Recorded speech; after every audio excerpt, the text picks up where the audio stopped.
محاورات، معنی، مفہوم اور جملے۔ ماتھے پر بل پڑنا یعنی غصہ آنا یا ناپسندیدہ بات برداشت کرنا۔ جملہ: ابو کے سامنے جب جلد بازی میں بڑا لقمہ منہ میں ڈالا تو وہ مجھے دیکھ کر خاموش تو رہے مگر ان کے ماتھے پر بل پڑ گئے۔ شیخی بگاڑنا یعنی ڈینگے مارنا یا خود ستائی کرنا۔ امی نے بھائی جان کو سمجھاتے ہوئے کہا کہ شیخی بگاڑنا اچھی بات نہیں ہوتی۔ اللہ نے تمہیں جو نعمتیں عطا کی ہیں ان پر اللہ کا شکر ادا کرو۔ زمین و آسمان کے قلابے ملانا یعنی شیخی بگاڑنا یا بہت مبالغہ کرنا۔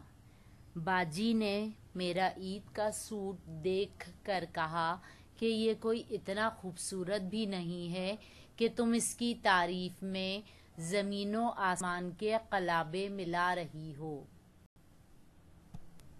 منہ کی کھانا، ہار جانا یا شکست کھانا۔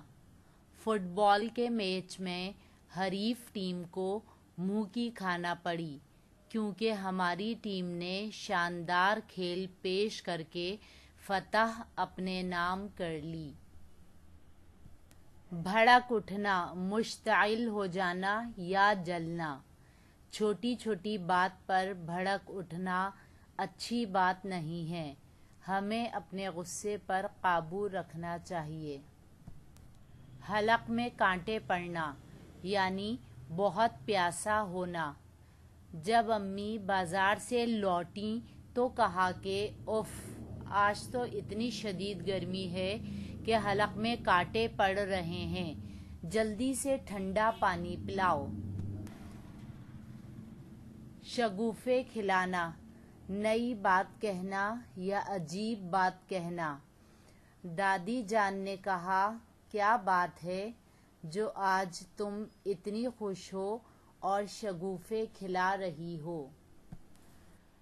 طاق نسیاں ہونا یعنی بھلا دینا۔ آج کی نوجوان نسل نے کتابوں کے مطالعے کو طاق نسیاں کر دیا ہے اور دوسرے فضول مشاغل میں اپنا وقت برباد کر رہے ہیں۔